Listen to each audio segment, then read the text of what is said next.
अस्सलाम वालेकुम, मेरा नाम अब्दुल बासित और आप देख रहे हैं अरबिक टेक। आज हम आपको पेल के 4 टन कैबिनेट एसी में एरर्स कोड्स के हवाले से बताएंगे, ये किस वजह से आते हैं और उनको किस तरह रिमूव किया जा सकता है। जैसे कि आपके सामने सबसे पहले यूनिट को हमने ऑन किया है। जैसे ही यूनिट को ऑन किया है, ठीक 3 मिनट बाद एरर कोड शो हो जाएगा। जैसे आपके सामने F3 का एरर कोड शो हो गया है। F3 का error code basically cooling coil के जो साथ ट्यूब सेंसर लगा होता है, कूलिंग सेंसर भी कहते हैं, ट्यूब सेंसर भी कहते हैं, ख़राब होने की वजह से F3 का एरर कोड शो हो जाता है।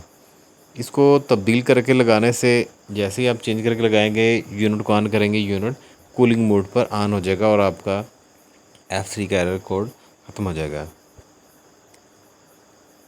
दोबारा यूनिट को हमने ऑन किया है, ये देखें कूलिंग मोड पर ऑन हो गया है। यूनिट को ऑन करने के बाद जैसे ही 3 मिनट गुजरेंगे,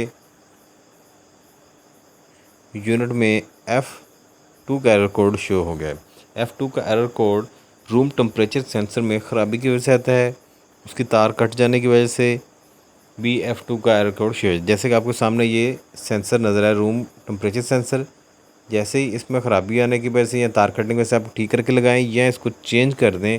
चेंज करने के बाद जैसे ही आप यूनिट में लगाएंगे, यूनिट ठीक 3 मिनट बाद कूलिंग मोड पर ऑन हो जाएगा।